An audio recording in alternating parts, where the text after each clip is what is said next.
பரலோகத்தில் இருக்கிற பிதாவே, உங்கள் நாமம் ஆசீர்வதிக்கப்படுவதாக. உணவு கொடுப்பதாரும் பிதாவே, பிதாவே இந்த நாளை கொடுத்ததுக்காக நன்றி பிதாவே. இந்த பாடம் எடுத்து நன்றி பிதாவே. இயேசுவின் நாமத்தினால் கேட்கிறேன், ஆமென். இந்த நேரத்தில் நம்ம தேவனுக்கு பயப்படுகிற பயம்தான் கடைசி வரைக்கும் நம்ம பார்த்துட்டு இருக்கோம். லாஸ்ட்டு நேற்று பார்த்தோம். தொடர்ந்து அதுலேருந்து தான் நம்ம பார்க்க போகிறோம். தேவனுக்கு பயப்படுறது தான் உகந்தது. தேவனுக்கு பயப்படுறது தான் உகந்தது. மனுஷனுக்கு பயப்படுகிற பயம் கண்ணியை வருவிக்கும் என்று நாம் பார்க்கிறோம். கண்ணின்னா என்ன?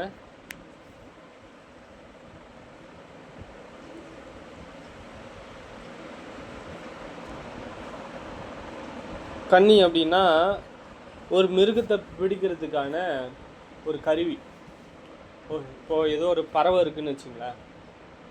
பறவை ஏதோ முயல் பறவை இருக்குது, புறா இருக்குதுன்னா புறாவை கூட பிடிப்பாங்க. இங்கே ஆணி அடித்து கம்பி கட்டி அதில் கயிறு கட்டி ஒரு சின்னதாக ஒரு எலாஸ்டிக்கில் வச்சு ஒரு ஸ்டிக் வச்சு வச்சிடும். அந்த பறவை அது மேலே காலை வச்சா போதும், டப்புன்னு தூக்கி அடிச்சிடும். அந்த சுருக்கு காலில் மாட்டிக்கும், தப்பிக்கவும் முடியாது. அதுதான் கண்ணி. ஒரு இதுவே பிடிக்கிறதுக்கான கண்ணி. சரி, இங்கே நம்ம தொடர்ந்து நம்ம யாருக்கு பயப்படுவது உகந்தது? தேவனுக்கு பயப்படுவது தான் உகந்தது அப்படின்னு நம்ம. சரி, இது தேவனுக்கு பயப்படுவதை தான் இயேசுவானவர் கற்றுக் கொடுக்குறார். இயேசு தான் கற்றுக் கொடுக்குறார். தேவனுக்கு நம்ம எப்படி பயப்படணும், நீதியை எப்படி செய்யணும், அவருடைய சாயலை எப்படி கற்றுக்கொள்ளணும், அவருடைய அடிச்சூடு எப்படி நம்ம பார்க்கணும், அந்த சத்தியம்னா என்ன, இரக்கம்னா என்ன, தெய்வீக சுபாவம்னா என்ன.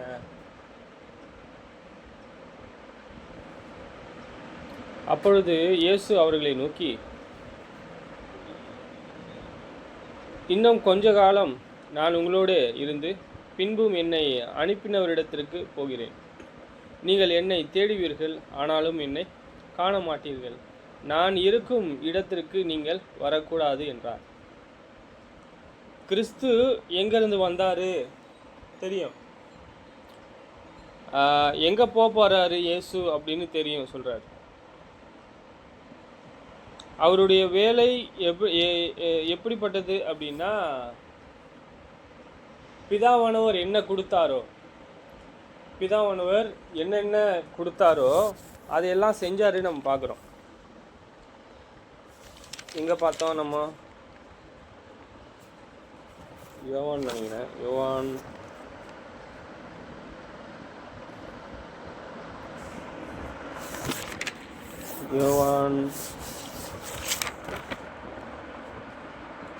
14:10. யோவான் 14:10 நம்ம பார்க்குறோம்.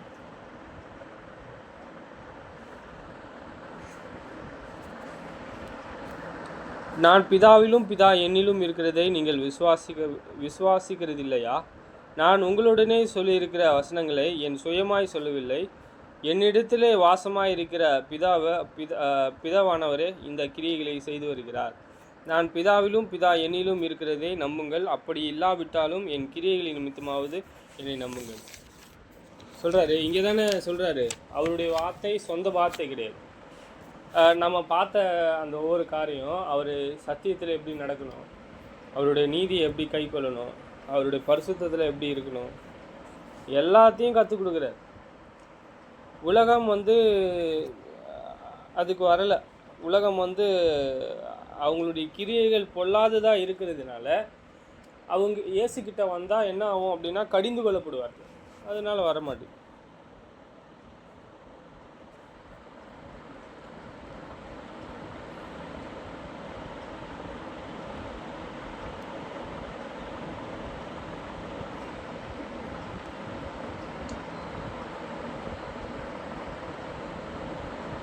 சரி, நம்ம தொடர்ந்து அவருடைய வார்த்தைகளை 7ஆம் அதிகாரத்தில் தான் நம்ம நிற்கிறோம். 7ல் தான் நம்ம பார்க்க போகிறோம். சொல்கிறாரு, அப்பொழுது எருசலேம் நகரத்தாரில் 33 ஜனங்கள் அவரை குறித்து இப்படி முறுமுறுக்கிறதை பரிசேயர் கேட்டபோது அவரை பிடித்து கொண்டு வரும்படிக்கும் பரிசேயருக்கும் பிரதான ஆசாரியரும் சேவரை அனுப்பினார்கள். அப்பொழுது இயேசு அவரை நோக்கி, இன்னும் கொஞ்ச காலம் நான் உங்களுடனே இருந்து பின்பும் என்னை அனுப்பினவரிடத்திற்கு போகிறேன். நம்ம தொடர்ந்து பார்க்குறோம், பிதா தான் இவரை அனுப்புனார். சுவிசேஷத்தை, அந்த சத்தியத்தை சொல்லுவதற்கான ஒரு சூழலை ஏற்படுத்துறது யார்? இவர் பார்த்தீங்கன்னா எல்லார் வாயினாலும் இயேசு கிறிஸ்து வருவார் என்று முன்னுரைக்கப்பட்டு இருக்கிறது. இங்கே பாருங்கள், நீங்கள் என்னை தேடுவீர்கள். எப்படி தேடுவாங்க?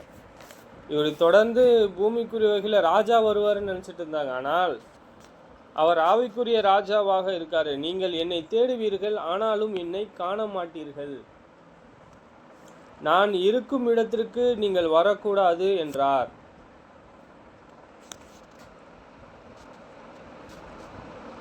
அப்போ யூதர்கள் அவருக்கு பரியாசமாக சொல்கிறார் பாருங்க. நீங்கள் அப்பொழுது யூதர்கள் இவரை நாம் காணாதபடிக்கு எங்கே போவார்? கிரேக்கருக்குள்ளே சிதறி இருக்கிறவர்களிடத்திற்கும் போய் கிரேக்கருக்கு உபதேசம் பண்ணுவாரோ? கிரேக்கருக்குள்ளே போகிறாரோ அப்படின்னு கேட்குறாங்க. நீங்கள் என்னை தேடுவீர்கள், ஆனாலும் என்னை காண மாட்டீர்கள் என்று நான் இருக்கும் இடத்திற்கு நீங்கள் வரவும் கூடாது என்றும் இவர் சொன்ன வார்த்தைகள் கருத்து என்ன என்று தங்களுக்குள்ளே சொல்லி கொண்டார்கள். இப்போ இங்கே பார்த்தீங்கன்னா, இவர் தேவனால் என்ன செய்யப்படுகிறார் என்றால் மகிமைப்படுத்தப்படக்கூடியவர்களாக தொடர்ந்து அவருடைய வார்த்தைக்கு என்ன செய்கிறார்? தேவன் தொடர்ந்து அற்புத அடையாளங்களின் மூலமாக செவி கொடுக்கிறார். இந்த சத்தம் என் நிமித்தமாக உண்டாகாம உங்கள் நிமித்தமாகவே உண்டாயிற்று என்று சொல்றார்.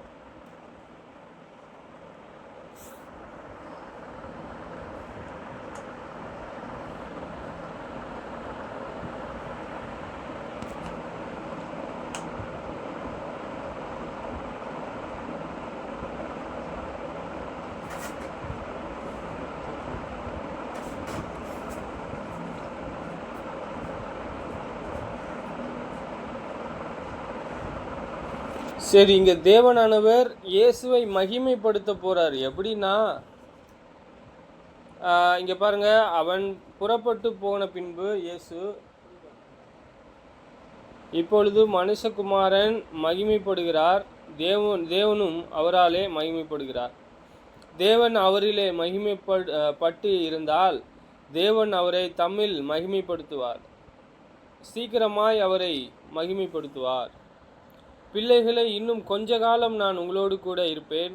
நீங்கள் என்னை தேடுவீர்கள், ஆனாலும் நான் போகிற இடத்திற்கு நீங்கள் வரக்கூடாது என்று நான் யூதரோடே சொன்னது போல இப்பொழுது உங்களுக்கு சொல்லியிருக்கிறேன்.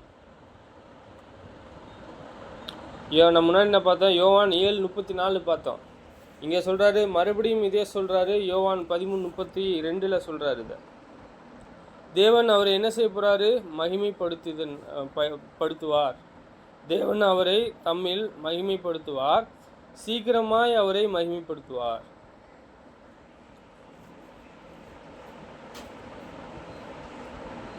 சரி, இந்த உலகமானது அவரை எப்படி காணப்போகிறது?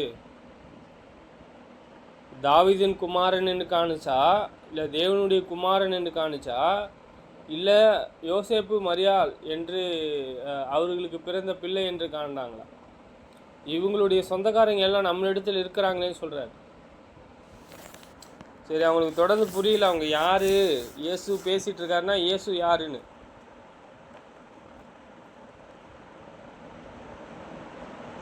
சரி, இயேசுவுக்கு எப்படிப்பட்ட மகிமையை தரப்போகிறாரு?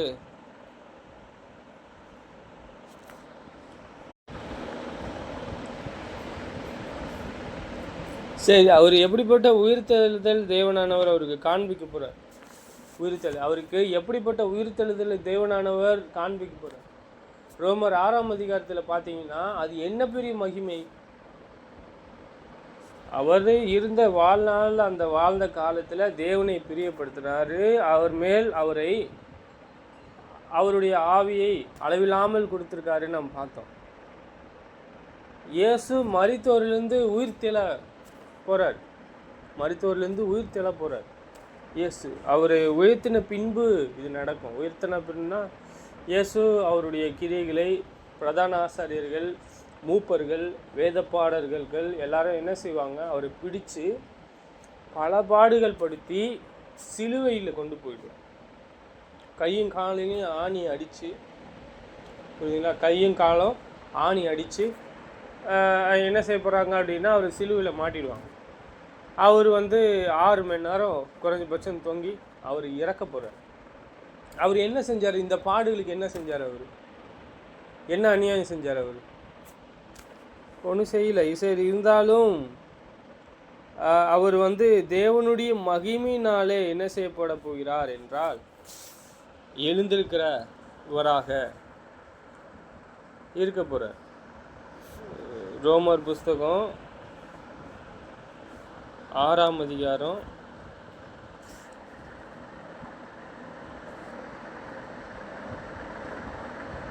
9 பார்த்தீங்கன்னா 6:9 மரித்தோரிலிருந்து எழுந்த கிறிஸ்து இனி மரிப்பதில்லை என்று அறிந்திருக்கிறோம். மரணம் இனி அவரை ஆண்டு கொள்ளதில்லை. என்ன சொல்றாரு? மரித்தோரிலிருந்து எழுந்த கிறிஸ்து இனி மரிப்பதில்லை என்று. மரிச்சிட்டார் இயேசு. யாருக்காக மரிச்சாரு? உலகத்துக்காக மரிச்சாரா? இந்த தேவனுக்காக மரிச்சார். சரி, அவர் பூமிக்குரிய வகையில் அவர் ஜீவனுள்ள காலம் எல்லாம் வாழும் பொழுது அவர் என்ன செஞ்சார்? அவருக்காக மரிக்கலை. புரியுங்களா? சாரி, உலகத்துக்காக அவர் வாழலை. நான் உலகத்திற்காக வாழலை அப்படின்னா அவர் எதற்காக மரிச்சிருக்காரு? சரி, இங்கே பாருங்கள். ஆகையால் கிறிஸ்துவோடு கூட நாமும் மரித்தோமானால், உலகத்திற்காக மரிக்கலை அவர். உலகம் எல்லாம் என்ன செய்யுது? அவர் யார் என்று சொல்கிறாங்க? ரபி, போதகர். அவரை பின்பற்றினால் ஜீவன் உண்டு என்று சொல்கிறார். கிறிஸ்துவோடு கூட நாமளும் மரித்தோமானால் அவர் பிதாவோடு மகிமையினால உயிர் தள்ளப்பட்டிருக்கார். அவருடனே கூட பிழைத்தும் இருப்போம் என்று நம்பியிருக்கிறோம்.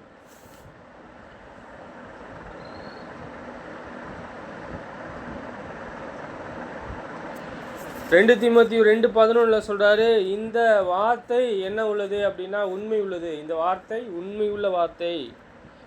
ஏனெனில் நாம் அவரோடு கூட மரித்தோமானால் அவரோடு கூட பிழைத்தும் இருப்போம்.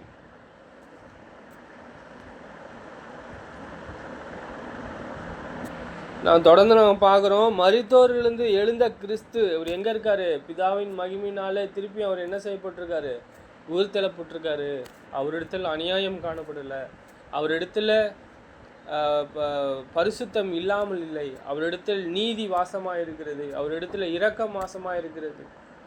துன்மார்க்கம் எதுவும் இல்லை. அவர் வாயில் வஞ்சனை காணப்படவில்லை.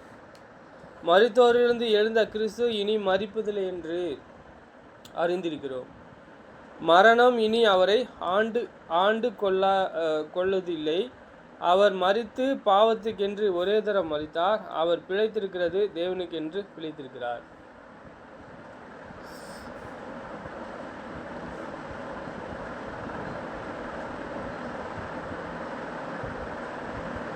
நம்ம எப்படி நிதானிக்கணும் நம்மளை அப்படின்னா, அப்படியே நீங்களும் சொல்றார், உங்களை பாவத்திற்கென்று மரித்தவர்களாகவும். எப்படி? பாவத்தை எதையும் செய்யக்கூடாதுங்க. பாவம் மிகப்பெரிய ஒரு மிகப்பெரிய வெயிட்டு. அது தூக்க முடியாது. அது தூக்கிட்டு ஓட முடியாது. நம்ம என்ன செய்யணும்? விட்டுறணும். சொல்கிறோம், அப்படியே நீங்களும் உங்கள் பாவத்திற்கு மரித்தவர்களாகவும். பாவம் செய்யாதபடி மரிச்சிடணும்.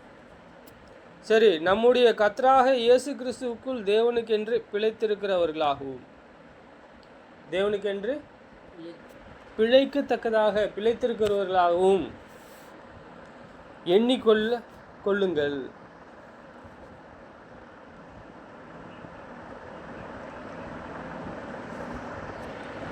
பவுல் கூட இங்கே பார்த்தீங்கன்னா அவர் என்ன செய்கிறாரு? நியாயப்பிரமாணத்தில் நிலைத்திருந்தார். நியாயப்பிரமாணத்தில் நிலைத்திருந்தார். நியாயப்பிரமாணத்தின்படி அவர் வாழ்ந்த அந்த காலத்தில் இங்கே நான் பார்க்குறோம், தேவனுக்கென்று பிழைக்கும்படி. நாமும் யாருக்காக பிழைக்கணும் அப்படின்னா, உலகத்திற்காக அல்ல, பாவத்திற்காக அல்ல. நீங்கள் எப்படி இருக்கிறீங்க பாருங்கள், நீங்கள் அடிப்படையில் தான் இருக்கிறீங்க. இன்னும் அவங்க எப்படிப்பட்ட ஒரு இருதயம் உள்ளவர்களாக இருக்கிறாங்க பாருங்கள். இன்னும் அவங்க ஓட்டத்திலே ஓட ஆரம்பிக்கல. அவங்க ஓட்டத்தில் இன்னும் ஓட ஆரம்பிக்கல. அவங்க என்ன செய்வாங்க, அநேகர் இடரலுக்கு உண்டாக்கக்கூடியவர்களாக இருந்துருவாங்க. சரி, நம்ம என்ன செய்யணும் அப்படின்னா, நாம் பாவத்திற்கென்று மரிக்காமல் இருக்கணும். சரி, பாவத்திற்கென்று மரித்தவர்களாக இருக்கணும். பாவத்திற்கென்று மரித்தவர்களாக நாம். சரி, இங்கே பவுல் பார்த்தீங்கன்னா, நான் இங்கே சொல்கிறாரு, தேவனுக்கென்று பிழைக்கும்படி நான் நியாயப்பிரமாணத்திற்கு மரித்தவனானேன். இவர் சொல்கிறார், அவர் எங்கே இருக்காரு, எதில் அறையப்பட்டார் சொல்கிறார். எங்கே அறையப்பட்டிருக்காரு, அவருடைய இருதயம் எப்படிப்பட்டதாக அறையப்பட்டிருக்கு பாருங்க. கிறிஸ்துவோடு கூட சிலுவையில் அறையப்பட்டேன். அப்போனா இயேசுவோடு சேர்ந்து இவரையும் சிலுவையில் அரைச்சிட்டாங்களான்னு கேட்கக்கூடாது. அவருடைய இருதயம் பாருங்கள், பாவத்திற்காக பிழைக்கல. அவருக்கு லாபமாக இருந்த காரியத்தை எல்லாத்தையும் விட்டுட்டாரு. அப்போ இவர் எதை நோக்கி இருக்காரு அப்படின்னா, இங்கே பாருங்க, கிறிஸ்துவோடு கூட சிலுவையில் அறையப்பட்டேன். அறையப்பட்டாலும் ஆனாலும் பிழைத்திருக்கிறேன். யாருக்காக, எப்படி? இனி நான் அல்ல, அவருக்குள்ளே யார் இருக்கா? இவர் சொல்கிறார், கிறிஸ்துவே எனக்குள் பிழைத்திருக்கிறார். நான் இப்பொழுது மாம்சத்தில் பிழைத்திருக்கிறது, ஏனெனில் அன்பு கூர்ந்து எனக்காக தம்மை தாமே ஒப்பு கொடுத்த தேவனுடைய குமாரனை பற்றும் விசுவாசத்திலே பிழைத்திருக்கிறேன்.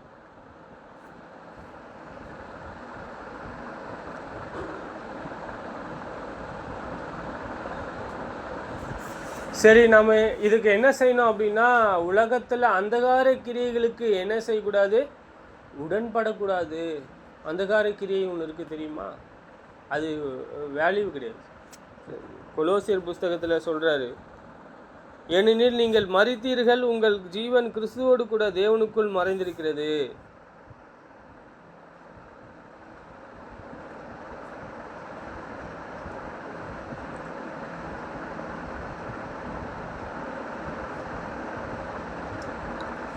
சரி, அந்தகார கிரியைக்கு உடன்படாமல் எப்படி இருப்பது? எதெல்லாம் அந்தகாரம்?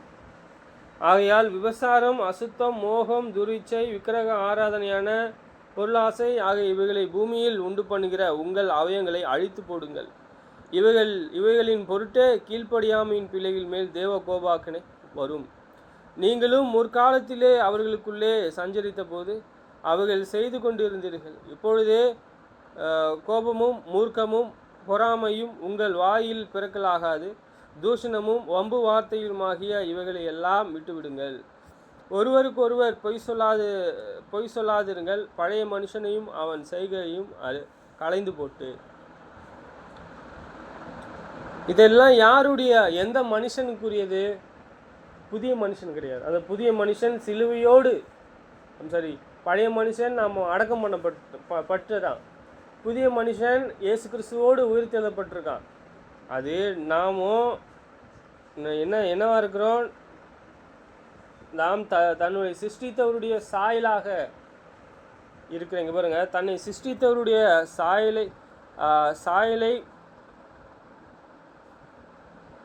சாயலுக்கு ஒப்பாய் பூர்ண அறிவடையும்படி புதிதாகப்பட்ட புதிய மனுஷனை தரித்து கொள்ளுங்களே. சரி, நம்ம படித்த மாதிரி இந்த கேடான சிந்தை, இப்படிப்பட்ட இருதயமான அந்த சிந்தை நமக்குள்ளே இருக்கக்கூடாதுன்னு சொல்கிறார். ஒருவருக்கொருவர் பொய் சொல்லாதிருங்கன்னு சொல்கிறார். இது யாருக்குள்ளாக இருக்குது? இங்கே சகோதரருக்குள்ளாக இருக்குது. அவங்க என்ன சொல்கிறாங்க? ஒருவருக்கு ஒருவர் பொய் சொல்கிறாங்க. அவங்களுக்கு தன்னைத்தானே என்ன செய்கிறாங்க? விரோதித்து கொள்கிறாங்க. அவங்களுக்குள்ளே எப்படிப்பட்ட ஒரு கிரியைகள் இருக்குன்னு காமிக்கிறாரு. தன்னை சிருஷ்டித்தவருடைய சாயலுக்கு ஒப்பாய் பூர்ண அறிவடையும்படி. தேவனுக்கு பயப்படுவது என்றால் நாம் அவருடைய நீதியை கைக்கொள்வதா, இல்லைன்னா இதில் சொல்லப்பட்ட போல எல்லா துர்க்குணத்திலும் இருப்பதா? என் மேல் அன்பாக இருக்கிறேன்னா என்னோட கட்டளை கை கொள்ளுன்றார். சரி, தன்னை சிருஷ்டித்தவருடைய சாயலை பூரண அறிவடையும்படி, பூரணம் இயேசுவை போல டெலியோஸ், கம்ப்ளீட்டாக டெலியோஸாக இருக்கணும். அவரை சுற்றி நம்மளுடைய இருதயத்தை சுற்றி வேலி அடைக்கணும். அதை முழுமைப்படுத்தி கொள்ளணும். எப்படி? இரு மனம் உள்ளவன் தன் வழியிலெல்லாம் நிலையற்றவனாக இருக்கணும். அப்போது ஒரு வழி தான் நீங்கள் தேர்ந்தெடுக்கணும்.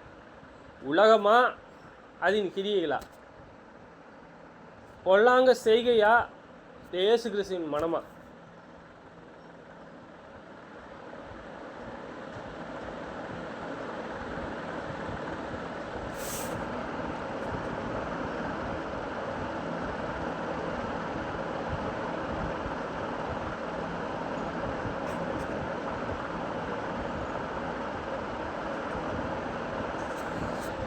இங்கே கொலோசியர்களுக்கு எல்லா ஞானத்தையும் அவர் கொடுக்குறாரு. எப்படிப்பட்ட ஞானம்? எல்லா பூரண அறிவையும் அவர்களுக்கு கொடுக்கக்கூடியவராக இருக்கிறார். ஆனால் அவங்க எடுத்துக்கொள்வதற்கான புதிய மனுஷனை அவங்க என்ன செய்கிறாங்க? துளைக்கிறாங்க. அது பண்ணாதீங்கன்றார். பூர்ண அறிவை அடையும்படிக்கு பாருங்க. உங்களுடைய சிந்தை மேலான நோக்கத்தில் வச்சுக்குங்க. பூமிக்குரிய வாழ்க்கை டெம்பரவரின்றார், அனித்தியமானது.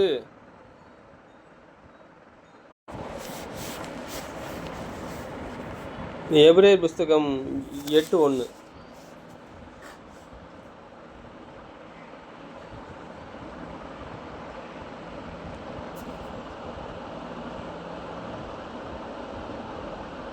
மேற் சொல்லியவைகளை முக்கியமான பொருள் என்னவெனில், பரலோகத்தில் உள்ள மகத்துவ ஆசனத்தின் வலது பார்சத்திலே உட்கார்ந்து இருக்கிறவருமாய், பரிசுத்த ஸ்தலத்திலும் மனுஷரால் அல்ல கர்த்தராலே ஸ்தாபிக்கப்பட்ட மெய்யான கூடாரத்திலும் ஆசாரிய ஊழியம் செய்கிறவருமாய் இருக்கிற பிரதான ஆசாரியர் நமக்கு உண்டு.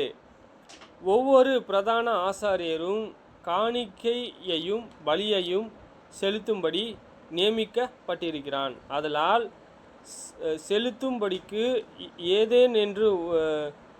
ஏதோ ஒன்று இவர்களுக்கு அவசியம் வேண்டியதாக இருக்கிறது. பூமியிலே அவர் இருப்பாரானால் ஆசாரியர்களாக இருக்க மாட்டார். ஏனெனில் நியாயப்பிரமாணத்தின்படி காணிக்கையை செலுத்துகிற ஆசாரியர்கள் இருக்கிறார்களே. இங்கே பார்க்குறோம், மேற்சொல்லியவைகளின் முக்கியமான பொருள் என்னவெனில், பரலோகத்தில் உள்ள மகத்துவ ஆசனத்தின் வலது பாரசத்தில் உட்கார்ந்தவருமாய் யார் இருக்காங்க?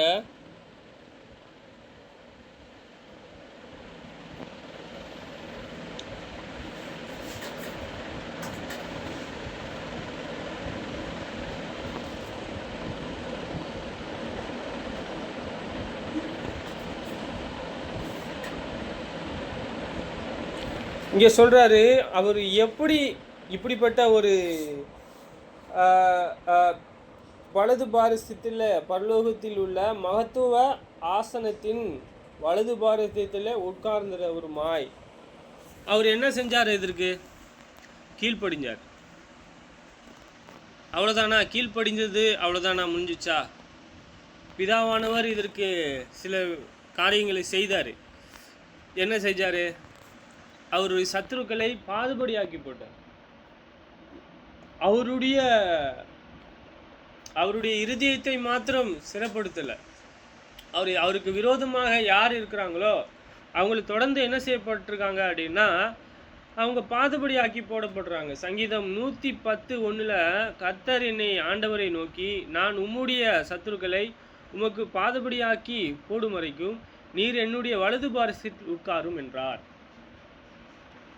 கர்த்தர் என் ஆண்டவரை நோக்கி, அவர் தான் சொல்றாரு, பரலோகத்தின் தேவன் தான் சொல்றாரு. இது என்ன சொல்றாரு? என் வலது பாரசத்தில் உட்காரும். எங்கே நம்ம பார்க்குறோம், ஒரு வலது பாரசத்தில் இருக்கார், சிங்காசனத்தில் இருக்கார். அப்புறம் அங்கே தான் இருக்கார். இயேசுவானவர் எங்கே இருக்கார்? வலது பாரசத்தில் இருக்கார். இவர் அவருடைய மகிமையின் பிரகாசமும் அவருடைய தன்மையின் சொரூபமாக இருந்து சர்வத்தையும் தம்முடைய வல்லமையுள்ள வசனத்தினாலே தாங்குகிறவராய் தம்மாலே தாமே தம்முடைய பாவங்களற நீக்கவும் சுத்திகரிப்பை உண்டு பண்ணி உன்னதத்தில் உள்ள மகத்துவமானவருடைய வலது பாரசத்தில் உட்கார்ந்தார். எங்கே இருக்காரு? அவருடைய வலது பாரசத்தில் இருக்காரு.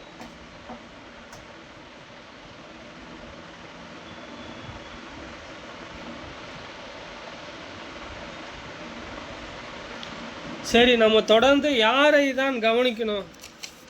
இந்த உலகத்தை நிறைய பேர் என்ன செய்கிறாங்க அப்படின்னா கவனிக்கிறாங்க, கவனித்து ரொம்ப டாய்லராக இருக்கிறேன்னு நினைக்கிறாங்க. ஓகேங்களா? இப்போது அவங்க எல்லாமே அவங்க இருதயத்தை நம்ம கவனித்து பார்க்கணும். அவங்க எப்படிப்பட்ட கனி கொடுக்குறாங்கன்னு கவனித்து பார்க்கணும். அவங்களுடைய இருதயம் என்ன நோக்கமுள்ளதாக இருக்குதுன்னு கவனித்து பார்க்கணும்.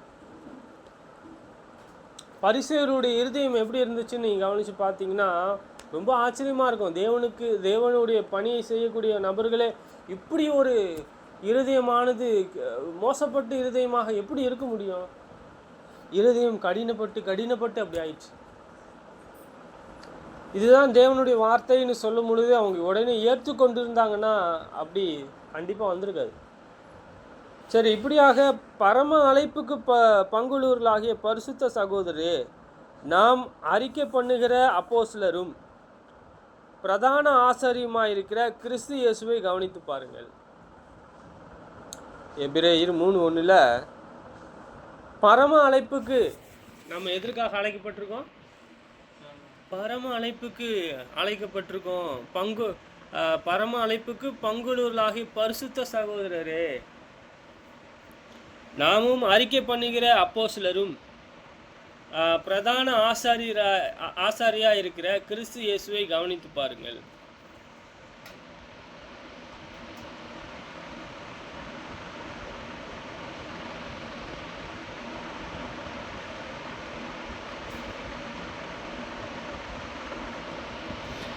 சரி, நமக்கு இருக்கக்கூடிய இயேசு எப்படிப்பட்ட ஒரு இருதயமுள்ளவர்?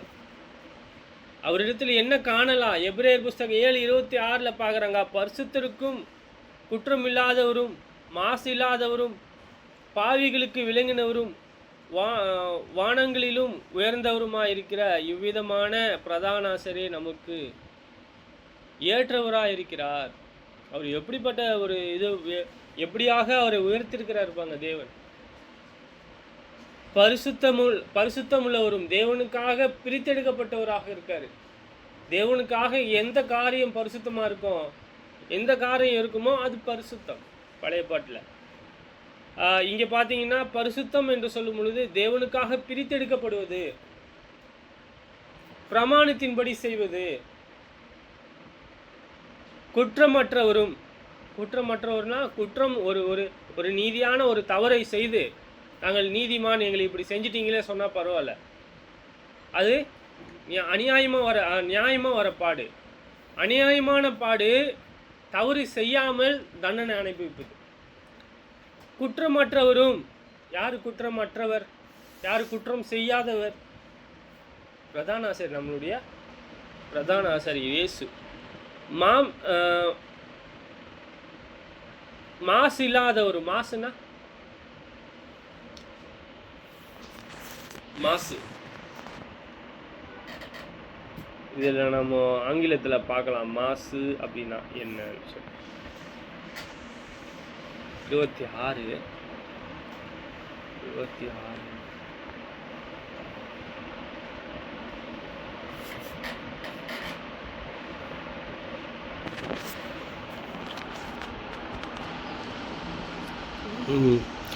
For such a high priest become as who is holy, harmless, undefect, separate from sins, and made it to higher than these heavens.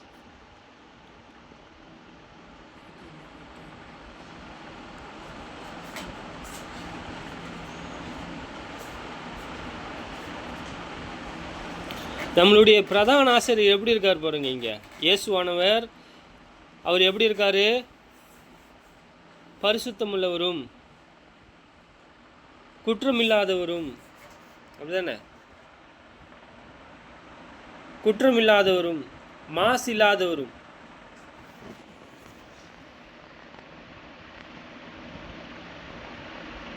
பரிசுத்தமுள்ளவர், armless, அன்டிஃபெக்ட், எந்த ஒரு சேதாரமும் கிடையாது. அதில் அவர்கிட்ட என்ன இல்லை, எந்த ஒரு சேதாரமும் இல்லை. அவர் அப்படியே சுத்தமாக இருக்கார்.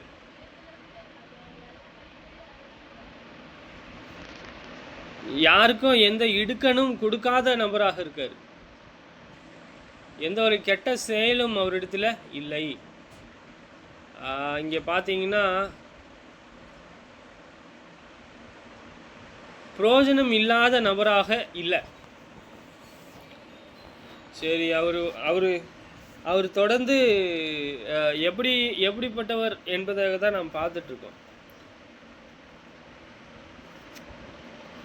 நம்ம பரம அழைப்புக்கு பங்குள்ளவர்களாக இருக்கிறோம் என்று சொல்வதை நாம் காண்கிறோம். கொலோசியர் 3:1 நம்ம பார்த்தோம்.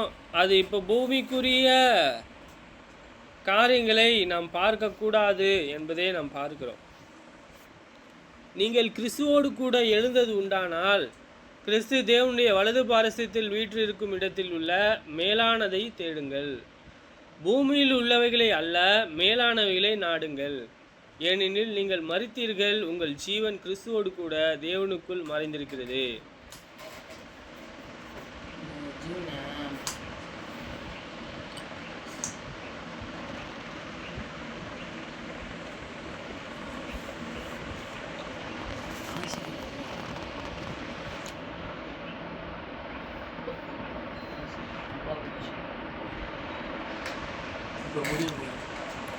நீங்கள் கிறிஸ்துவோடு கூட எழுந்தது உண்டானால் கிறிஸ்து தேவனுடைய வலது பாரசத்தில் வீற்றிருக்கும் இடத்தில் மேலானதையே தேடுங்கள்.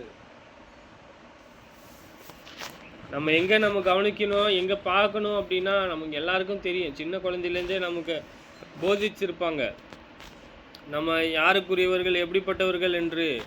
நம்ம இந்த உலகத்திற்குரியவர்கள் அல்ல, நம்ம பரிசுத்தத்திற்கென்று அழைக்கப்பட்டிருக்கோம். பரிசுத்தத்திற்காக அழைக்கப்பட்ட பரிசுத்த சகோதரன்னு சொல்றாரு.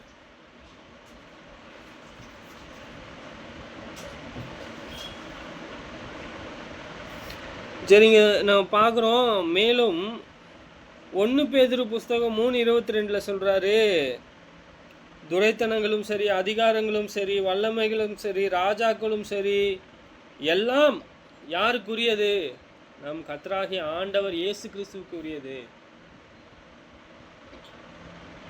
பாருங்க, அவர் பரலோகத்திற்கு போய் தேவனுடைய வலது பாரசத்தில் இருக்கிற தேவதூதர்களும் அதிகாரங்களும் வல்லமைகளையும் அவருக்கு கீழ்ப்படுத்தி இருக்கிறது. எல்லாம் யாருக்குரியது? யாருக்கு கீழ்பட்டு இருக்கிறது? அதிகாரங்கள், வல்லமைகள். தேவதூதரும் அதிகாரங்களும் வல்லமைகளும் அவருக்கு கீழ்பட்டு இருக்கிறது.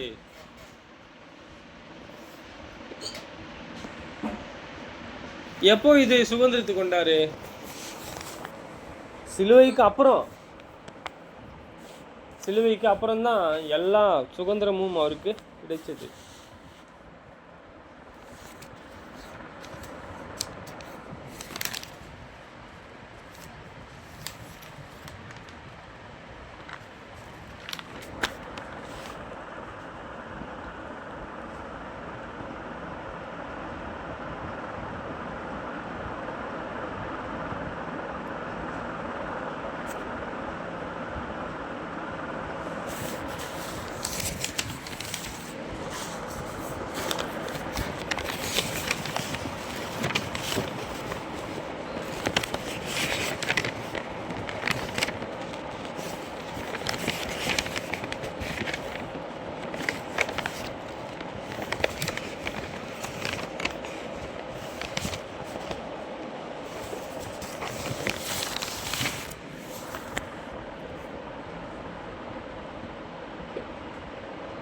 ஆவிக்குரிய வளர்ச்சி நமக்கு தேவைப்படுதா இல்லையா?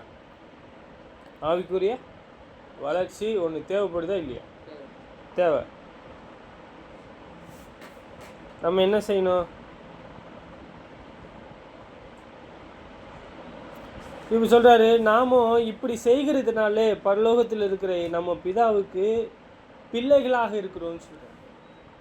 இப்படியே நீங்கள் செய்வதினாலே நீங்கள் பரலோகத்தில் இருக்கிற உங்கள் பிதாவுக்கு புத்திரராக இருப்பீர்கள்.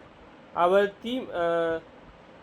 தீயோர் மேலும் நல்லோர் மேலும் தமது சூரியனை உதிக்க பண்ணி நீதியுள்ளவர் மேலும் அநீதியுள்ளவர் மேலும் மழையை பெய்ய பண்ணுகிறார். உங்கள் சிநேகிக்கிறவர்களையே நீங்கள் சிநேகித்தீர்களானால் உங்களுக்கு பலன் என்ன? ஆயக்காரரும் அப்படியே செய்கிறார்களே அல்லவா? உங்கள் சகோதரர் மாத்திரம் வாழ்த்துவீர்களானால் நீங்கள் விசேஷித்து செய்கிறது என்ன? ஆகாயத்து ஆயக்காரரும் அப்படியே செய்கிறார்களே அல்லவா? நம்ம என்ன செய்யணும்? விசேஷித்த கற்பனைகளை நாம் தேடி தேடி தேடி நம்ம கை கொள்ளக்கூடியவர்களாக தேவனுக்கு நாம் புத்திரர்களாக இருக்கணும். அப்படின்னா நம்ம விசேஷித்ததாக என்ன செய்கிறோம்? எல்லார் மேலும் அன்பாக இருக்கணும், எல்லாருக்கும் நன்மை செய்யணும், எல்லாருடைய இருதயத்தையும் நாம் என்ன செய்யணும்? மதிக்கணும்.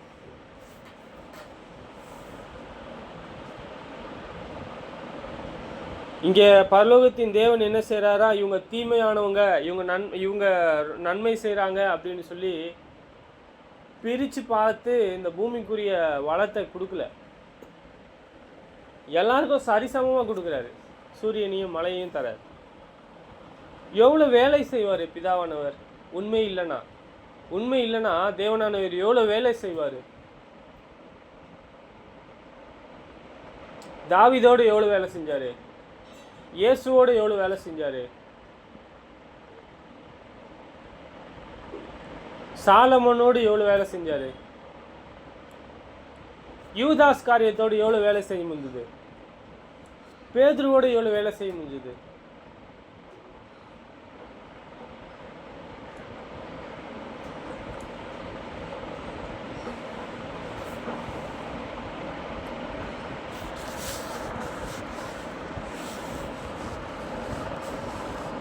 நாம் தொடர்ந்து அவருடைய ஞானம் நமக்கு மிகப்பெரிய ஒரு தேவையாக இருக்கிறதை நாம் காண்கிறோம். ஞானம்லாம் ஏதோ சீக்கிரமாக ஏதோ கண்டுபிடிச்சிட முடியாது. என்ன செய்யணும்? நம்ம அதை தேடணும்.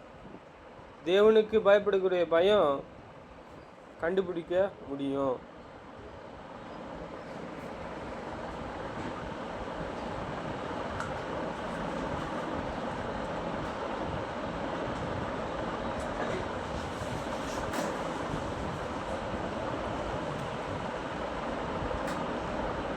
சரி, இங்கே யார் உணர்ந்து கொள்ளுதலை தேடுவா? தேவனுக்கு பயப்படக்கூடிய பயம் யாருக்கு தேவைப்படும்? பாருங்க, கர்த்தருக்கு பயப்படுதல் இன்னதென்று நீ உணர்ந்து தேவனை அறியும் அறிவை கண்டடைவாய். கர்த்தர் ஞானத்தை தருகிறார், அவர் வாயிலிருந்து அறிவும் புத்தியும் வரும். அவர் நீதிமான்கள் என்று மெய்ஞானத்தை வைத்திருக்கிறார். உத்தமமாய் நடக்கிறவர்கள் அவர்கள் கேடகமாயிருக்கிறார். யாராவது ஏதோ செய்ய முடியுமான? சரி, இங்கே தேவனுக்கு பயப்படுகிற பயம் அவசியமாக இருக்கு. அதுக்கு என்ன செய்யணும்? ஞானத்தை வா என்று கூப்பிட்டு புத்தியை சத்தமிட்டு அழைத்து அதை வெள்ளியை போல் நாடி புதலை தேடுகிறதை போல் தேடுவாகில் அப்பொழுது கர்த்தருக்கு பயப்படுதல் இன்னதென்று நீ உணர்ந்து தேவனை அறியும் அறிவை கண்டடைவாய். கர்த்தர் ஞானத்தை தருகிறார், அவர் வாயிலிருந்து அறியும் புத்தியும் வரும். இதெல்லாம் யாருக்கு தேவை அப்படின்னா நீதிமான்களுக்கு தான் அவருடைய ஞானம் தேவைப்படுதாக இருக்கு.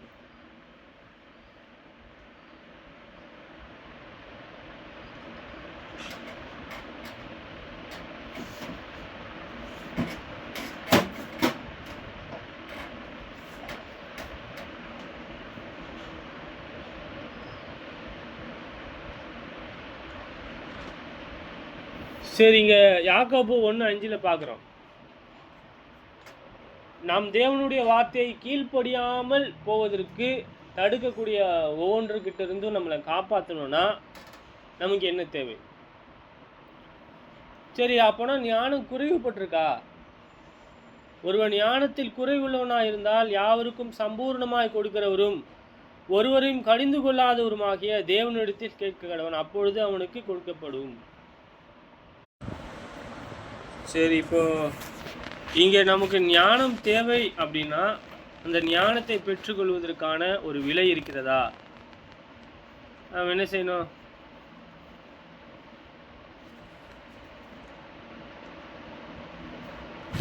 அது என்ன செய்கிறாரு?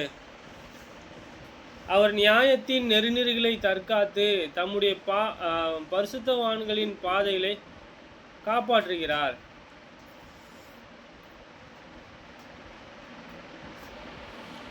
ஒன்பதுல பார்த்தீங்கன்னா, அப்பொழுது நீதியையும் நியாயத்தையும் நிதானத்தையும் சகல நல்வழியையும் அறிந்து கொள்வாய். ஞானம் உன் இருதயத்தில் பிரவேசித்து அறிவு உன் ஆத்மாவுக்கு இன்பமாயிருக்கும் போது. எப்பொழுது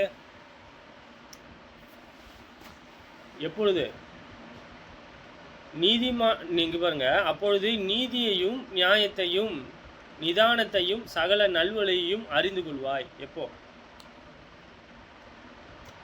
இங்க பாருங்க, ஞானம் உன் இருதயத்தில் பிரவேசித்து, அவருடைய ஞானம், அதற்கு அவருடைய ஞானம் தேவை இருக்கு. அறிவு உன் ஆத்மாவுக்கு இன்பமா இருக்கும்போது,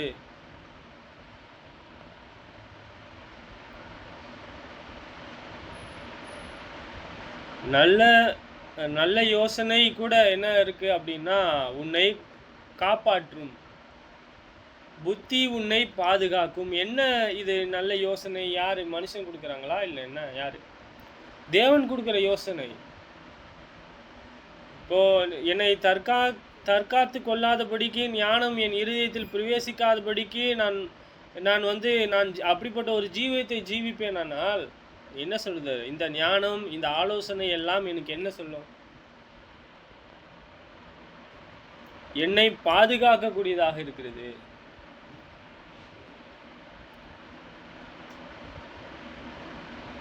இங்க சொல்றாரு, தாவீதானவர் இயேசு கிறிஸ்துவானவர், உண்மையா இயேசு கிறிஸ்துவானவர் தாவீதானவர் அவருடைய பாதைகளை காப்பாற்றினதற்கு தேவ ஞானம்தான் முக்கியத்துவம் வாய்ந்ததாக இருந்திருக்கு. பாருங்க, அது எப்படிப்பட்டவர்களிடத்திலிருந்து பாதுகாத்தாருன்னா, அதனாலே நீ துன்மார்க்கருடைய வழிகளையும் மாறுபாடு பேசுகிற மனுஷர்களுக்கும் அந்தகார வழிகளில் நடக்க நீதி நெறிகளை விட்டு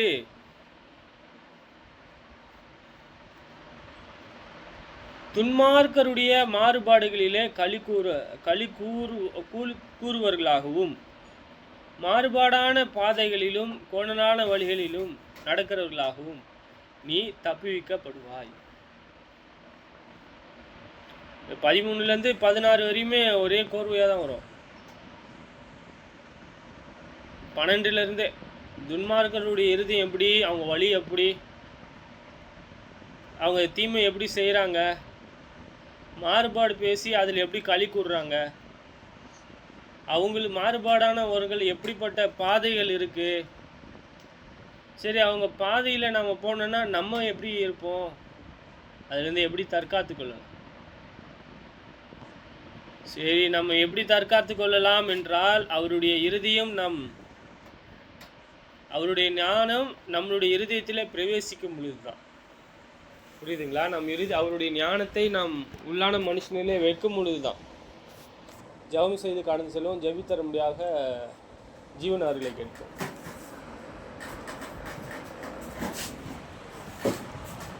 உள்ளத்தில் இருக்கிற எங்கள் பிதாவே, உங்கள் நாம ஆசையோடதாக. பிதாவே, இந்த நாளே கொடுத்து நன்றி பிதாவே. உடுப்பு உணவு கொடுத்து நன்றி பிதாவே. கூடி வந்த யாவே ஆசீர்வதிங்க பிதாவே. பிதாவே, உங்களை போல உங்கள் குமாரனை போல இருக்க பேசு கிறிஸ்து நாமத்தில் கேட்கிறேன். ஆமென். ஜெபம் செய்வோம். பரலோகத்திலே வாசமாயிருக்கின்ற பிதாவே, இரக்கமுள்ள தேவனே, உங்களை துதிக்கின்றோம், சோத்திரிக்கின்றோம். இந்த நாளை கூட எங்களுக்காக கொடுத்த உங்கள் இரக்கத்துக்காக நன்றி பிதாவே. தொடர்ந்து எங்களை ஆசீர்வதியும், பாதுகாத்து கொள்ளும். உங்களுடைய அன்பிலே இரக்கத்திலே வாழ உதவி செய்யும் பிதாவே. எங்களுக்கு இன்னும் அதிக ஞானத்தையும் அதிக புத்தியையும் தந்து உங்கள் வேத வாக்கியங்களை இன்னும் போதிக்கிறதுக்கான சூழலை தாரும் பிதாவே. எங்களுக்கும் பிதாவே இன்னும் ஒரு போதிக்கிறதுக்கான ஒரு ஞானத்தையோ ஒரு வழியை கொடுத்திருக்கிறீர். பிதாவாகிய தேவனே, நீங்கள் தாமே எங்களுக்கு தொடர்ந்து உங்கள் வேத வாக்கியங்களை அறிந்து கொள்ள கற்றுக்கொள்ள உதவி செய்வீராக. பிதாவாகிய ராஜாவே, நீங்கள் பரிசுத்தர், உங்களைப் போல உங்கள் குமாரனைப் போல பூரணமாக இருக்கும். உங்களுடைய ஞானமே நாங்கள் வெளியேறப்பட்டதாக எண்ணி நாங்கள் மேலான ஒரு உலகத்தின் மேலே எங்கள் நோக்கத்தை வைத்து, பிதாவாகிய தேவனே, நீங்கள் எங்களை ஆசீர்வதித்து வழிநடத்தும்படியாக உங்களை செய்கின்றோம். இரக்கமுள்ள பிதாதாமே எங்களை ஆசீர்வதிப்பீராக. எங்களுடைய பிரயாசம் எங்கள் கையின் கிரியைகளை ஆசீர்வதியும். இன்னும் 100மாக நாங்கள் பலனை தர உதவி செய்யும்.